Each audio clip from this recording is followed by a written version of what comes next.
जो सामने आप देख रहे हैं बड़ा सा स्ट्रक्चर, वहीं पे पीपल के पेड़ के नीचे बुद्ध जी 5 शिष्यों को आषाढ़ पूर्णिमा के दिन 6 सेंचुरी BC में फर्स्ट लेक्चर दिए थे। भगवान बुद्ध की बॉडी के ऐसे यानी शरीर की अस्थियां रख के अशोक द्वारा बनाया गया था। सेंचुरी AD में ही मुस्लिम इन्वेडर मोहम्मद गोरी के कमांडर ने सारा डिस्ट्रॉय कर दिया। तो यहाँ पे एक्सकवेशन में 6800 मूर्तियाँ पाई गई। तो इस तरह से यहाँ इस कैंपस में 7 मोनास्ट्री है। ये गोल्डन टेम्पल जो आप देख रहे हैं 1820, ये जो आप देख रहे हैं अपने देश का नेशनल एम्बलम, इसी अशोकन पिलर से लिया गया है। संघ के कोई मेंबर आपस में लड़ाई झगड़ा करेगा या संघ की निंदा करेगा तो उसे एक सफ़ेद कपड़ा पहना के ग्रुप से बाहर कर दिया जाए। और इसके हेलो दोस्तों, तो कैसे हैं आप लोग। स्वागत है हमारी नई वीडियो में। इस वीडियो में आपको हम दिखाने वाले हैं म्यूज़ियम और आर्कियोलॉजिकल साइट्स सारनाथ का। यहाँ पे हम लोगों ने अभी तक 2 जो एंट्रेंस का फ़ी होता है, म्यूज़ियम का अलग एंट्रेंस फ़ी लगता है और आर्कियोलॉजिकल साइट्स का अलग लगता है। म्यूज़ियम का फ़ीस है 5 रुपया और आर्कियोलॉजिकल साइट्स का फ़ीस है 25 रुपया। तो ठीक है, तो दोनों को ले रहे हैं और फिर दोनों को ले चुके हैं। अभी गाइड का इंतज़ाम कर रहे हैं। 500 रुपया गाइड का चार्ज है, ठीक है। तो गाइड के साथ घूमेंगे ताकि आप लोगों को और अच्छे से समझ में आए कि यहाँ पे आर्कियोलॉजिकल साइट्स में है क्या क्या देखने को है। तो चलिए शुरू करते हैं हमारे इस जर्नी को, जहाँ पे आज हम एक्सप्लोर करेंगे सारनाथ का जो मेन टूरिस्ट प्लेस है, जो कि म्यूज़ियम एंड आर्कियोलॉजिकल साइट्स, वो बताते हैं। मेरा नाम विनोद सिंह है। मैं गवर्नमेंट अप्रूव्ड टूरिस्ट गाइड हूँ यहाँ सारनाथ में। आप लोग का स्वागत है। ये बहुत इम्पॉर्टेंट जगह है। जैसे हिंदू धर्म में 4 धाम होते हैं, उसी तरह बौद्ध धर्म के 4 धाम में एक ये आप सारनाथ है। पहला लुम्बिनी, जहाँ पर उनका जन्म हुआ। दूसरा बोध गया, जहाँ पर उनको ज्ञान प्राप्त हुआ। तीसरा सारनाथ, जहाँ पर उन्होंने पहला उपदेश दिया। तो जो सामने आप देख रहे हैं बड़ा सा स्ट्रक्चर, वहीं पे पीपल के पेड़ के नीचे बुद्ध जी 5 शिष्यों को आषाढ़ पूर्णिमा के दिन 6 सेंचुरी BC में फर्स्ट लेक्चर दिए थे। तो बुद्धिज्म यहीं से स्टार्ट हुआ और इस स्तूप को अशोक ने बनवाया है, जो बुद्ध जी के 200 ईयर्स लेटर कलिंगा वार के बाद सम्राट अशोक बौद्ध धर्म अपनाया तो उसने ये यहाँ सारनाथ में स्तूप बनाया, जिसका नाम धमेक स्तूप है।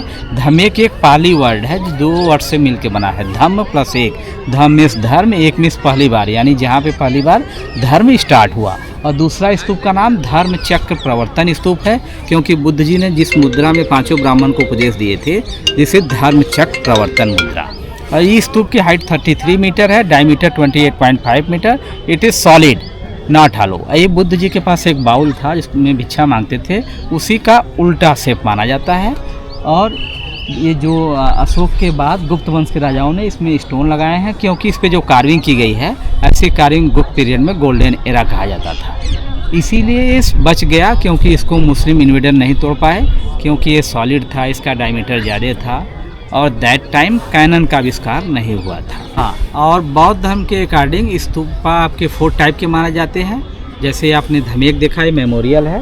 और दूसरा ये आपके रैले की स्तूपा है। इसमें भगवान बुद्ध की बॉडी के ऐसे यानी शरीर की अस्थियां रख के अशोक द्वारा बनाया गया था और इसकी भी हाइट उसी धमेक के बराबर मानी जाती है। और इसको भी मुस्लिम इन्वेडर ने 12th सेंचुरी AD में ब्रोकन कर दिए। तो अभी ये ब्रोकन पीसेस है।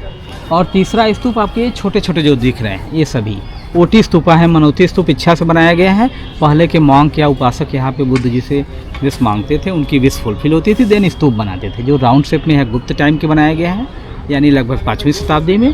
और जो रेक्टेंगल या स्क्वायर है वो 8वीं शताब्दी में है। और वो उसके सामने जो आप देख रहे हैं वो मूल गंध कुटी है।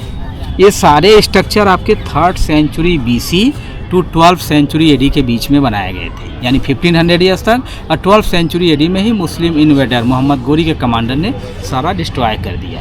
फिर उसके बाद ये 600 ईयर्स तक 7 मीटर मिट्टी के नीचे दबे थे। फिर ब्रिटिश आर्कियोलॉजिस्ट अलेक्जेंडर कनिंघम 1835 में यहाँ पे एक्सकवेशन की। उसके बाद और आर्कियोलॉजिस्ट एक्सकवेशन किए, सर जॉन मार्शल, मेजर किट्टो, हर गिब्स, और Indian archaeologist mister Dayaram Sahni और जर्मन आर्कियोलॉजिस्ट ओफार्टे। तो यहाँ पे एक्सकवेशन में 6800 मूर्तियाँ पाई गई, जैन धर्म से, बौद्ध धर्म से और हिंदू धर्म से। और अपने देश का नेशनल एम्बलम पाया गया, 4 लायन का पार्ट, जो म्यूजियम बनाया गया ब्रिटिश सर जॉन मार्शल द्वारा 1910 में। तो सारी मूर्तियाँ और नेशनल एम्बलम म्यूजियम में रखा गया है। This is monastery. रूम कमरे बने हुए हैं ना, जैसे हॉस्टल। तो पहले जो मॉन्क थे उनके लिए मोनास्ट्री बनाया गया जिसे विहार कहते हैं।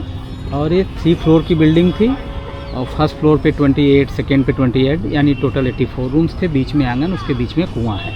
तो मॉन्क लोग इस रूम में रहते थे और कुआं से पानी निकाल के यूज करते थे। और ये बड़ी मोनास्ट्री थी। और मेजर किट्टो के द्वारा यहाँ पे एक्सकवेशन में जली हुई गेहूं की रोटी और अत्ता के भोजन कर पाए गए थे। तो इस तरह से यहाँ इस कैंपस में 7 मोनास्ट्री है, जिसमें आपके 6 नंबर मोनास्ट्री जो अभी प्रेजेंट पे नहीं है, जो मिट्टी के नीचे दबा हुआ है, उसे हॉस्पिटल बनाया गया था। जब मॉन्क बीमार होते थे तो उनके लिए दवा दर्पण। और यहाँ का नाम जो सारनाथ है, सारनाथ नाम जैन धर्म मानता है कि टोटल जैन धर्म में 24 तीर्थंकर हैं। 11वें नंबर पे श्रेयांसनाथ जी थे, तो उनका जन्म यहीं सारनाथ सिंहपुर गांव में हुआ था। तो ये गोल्डन टेम्पल जो आप देख रहे हैं 1824 में बनाया गया है। इस टेम्पल का नाम श्रेयांसनाथ टेम्पल। तो जैन धर्म मानता है कि इसी श्रेयांसनाथ मंदिर से यहाँ का नाम सारनाथ किया गया। और बौद्ध धर्म मानता है कि जब बुद्ध जी 5 ब्राह्मण को यहाँ पे पीपल के पेड़ के नीचे फर्स्ट लेक्चर दे रहे थे, तो बहुत सारे हिरन इस जंगल में थे जो बुद्ध जी की बातों को सुन रहे थे, समझ रहे थे। इसलिए मृगों के नाथ या स्वामी बुद्ध जी को कहा गया। और इस जगह को मृगदाव या डियर पार्क भी कहा जाता है। और सार मीन्स होता है किसी भी स्टोरी का कंक्लूजन, या सारनाथ बुद्ध को कहा गया, इसलिए सारनाथ। और हिंदू धर्म मानता है कि यहाँ से 1 किलोमीटर दूरी पे एक प्राचीन मंदिर है, सारंगनाथ मंदिर, जो भगवान शिव के साले जी के नाम से है। उसमें 2 शिवलिंग हैं, बड़े वाले घाट शिवा के हैं, छोटे वाले उनके साले सारंगनाथ जी के हैं। तो हिंदू धर्म मानता है कि उसी सारंगनाथ मंदिर से यहाँ का नाम सारनाथ। पिलर, हाँ, ये सामने आप जो देख रहे हैं अशोकन पिलर है, जिसको सम्राट अशोक ने 3rd सेंचुरी BC में बनाए थे। इसलिए बनाए थे कि बुद्ध जी ने इसी जगह घने जंगल में 60 मेंबर का एक ग्रुप बनाए थे, पहला भिक्षु संघ, जो 15-15 करके गए 4 डायरेक्शन में बौद्ध धर्म के 50 साल की। और ये इस सिंगल पिलर की हाइट थी 15.25 मीटर। यानी जो आप देख रहे हैं बगल में, इस बीच वाले के ब्रोकन पीसेस हैं, सभी इसके ऊपर थे, सब मिला के एक पिलर था। और सबसे टॉप पे 4 लाइन वाले पार्ट थे। तब इस सिंगल पिलर की हाइट थी 15.25 मीटर, यानी 50 फीट। ये जो आप देख रहे हैं अपने देश का नेशनल एम्बलम इसी अशोकन पिलर से लिया गया है, जो इसको मुस्लिम इन्वेडर ने 12th सेंचुरी AD के लास्ट में ब्रोकन कर दिए, तो म्यूजियम में रखा गया है। और नीचे वाले ब्रोकन पार्ट से हैं, ये सैंड स्टोन है। इस पर कुछ लिखा गया है, this is Pali language and Brahmi script. आप पाली न कह के आप प्राकृत भाषा भी बोल सकते हैं, क्योंकि उस समय आम जो कॉमन बोलचाल की भाषा थी वो प्राकृत। और इसको पहली बार डिकोड करने वाले ब्रिटिश जेम्स प्रिंसेप थे, उन्होंने 1837 में इसको डिकोड किया था। इसका लिखा हुआ मीन्स ये है, इसको अशोक ने लिखवाए हैं अपने शासनादेश में। बुद्ध जी ने संघ के कुछ रूल्स बनाए थे, उसी एक रूल्स है कि अगर संघ के कोई मेंबर आपस में लड़ाई झगड़ा करेगा या संघ की निंदा करेगा, तो उसे एक सफ़ेद कपड़ा पहना के ग्रुप से बाहर कर दिया जाए। और इसके पीछे भी 2 स्क्रिप्ट है, जो एक कुशाना डायनेस्टी का है और एक इसको डिकोड कर दिया गया है। हाँ, इसको ब्रिटिश जेम्स प्रिंसेप ने डिकोड किया था। और ये सैंड स्टोन आपके यहाँ से लगभग 40 किलोमीटर्स दूरी मिर्ज़ापुर डिस्ट्रिक्ट है, चुनार प्लेस, वहीं से चुनार के बलुए पत्थर है। दिख रहे हैं ब्रिक का स्ट्रक्चर। ये बहुत पवित्र जगह है बौद्ध धर्म के पॉइंट ऑफ व्यू से, क्योंकि जब बुद्ध जी आए थे 6th सेंचुरी BC में, तो ये 7 किलोमीटर तक घना जंगल था। और इसमें सैंडल ट्री यानी चंदन के पेड़ भी माना जाता है कि उस समय थे। तो 5 शिष्य चंदन की पेड़ की डाल तोड़ के छोटी सी झोपड़ी बनाए थे, चंदन की कुटिया। और उसी में बुद्ध जी 4 मंथ यहाँ निवास किए थे, चंदन की कुटिया में। फिर बुद्ध जी के लगभग 1000 ईयर्स लेटर गुप्त वंश के टाइम जो मॉन्क के फॉलोअर्स आए, तो इस मंदिर बनाए इसी याद के लिए कि बुद्ध जी की जहाँ की चंदन की कुटिया थी, जिसमें वो 4 मंथ निवास किए थे। और इस मंदिर का नाम मूल गंध कुटी, मूल मीन्स रूट या ओरिजिन, गंध मीन्स सेंट। उनकी कुटिया के चारों तरफ चंदन की खुशबू आती थी।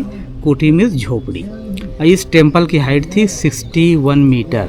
वो सामने आप जो देख रहे हैं धमेक स्तूपा, उसकी हाइट 33 मीटर है, यानी लगभग उसका डबल। और इसको भी मुस्लिम इन्वेडर ने 12th सेंचुरी AD में डिस्ट्रॉय कर दिया। चाइनीज ट्रेवलर आए थे वेनसांग, आपने नालंदा यूनिवर्सिटी का नाम सुना होगा, पूरे विश्व में सबसे बड़ी आवासीय यूनिवर्सिटी, और जिसमें लगभग 10,000 स्टूडेंट पढ़ते थे, 2000 के आसपास टीचर थे, 1 लाख से ज़्यादा बुक थी। उसको कुमार गुप्त जी ने 5th सेंचुरी एडी में बनाए थे। तो वहीं पे वेनसांग जो चाइनीज ट्रेवलर थे वो पढ़े थे नालंदा यूनिवर्सिटी में, और 16 ईयर्स उन्होंने इंडिया में ट्रैवलिंग की थी। तो यहाँ पे भी 7th सेंचुरी एडी में आए थे, उस समय हर्षवर्धन किंग थे। तो उन्होंने इस कंप्लीट टेम्पल को देखा था। इसका पूरा डिटेल चाइनीज बुक से यूकी में लिखे हुए हैं। उसी चाइनीज बुक से चाइनीज से इंग्लिश में ट्रांसलेट करके इस टेम्पल के विषय में बताया जाता है। तो ये मेन टेम्पल है मूलगंध कुटी, और ये बुद्ध जी का पहला मंदिर भी माना जाता है, चंदन की कुटिया। क्योंकि बुद्ध जी जब बोधगया में पीपल के पेड़ के नीचे ज्ञान प्राप्त हुआ तो 49 डेज तक उस पीपल के पेड़ के चारों तरफ देखते रहे।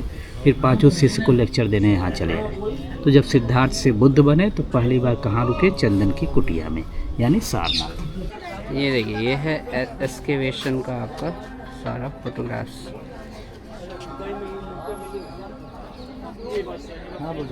इसी जगह पीपल के पेड़ के नीचे बुद्ध जी ने पहला उपदेश दिया था, और उपदेश में बताया था 5 शिष्यों को कि 2 अतियों का त्याग, यानी किसी भी मनुष्य को बहुत कठिन तपस्या नहीं करना चाहिए।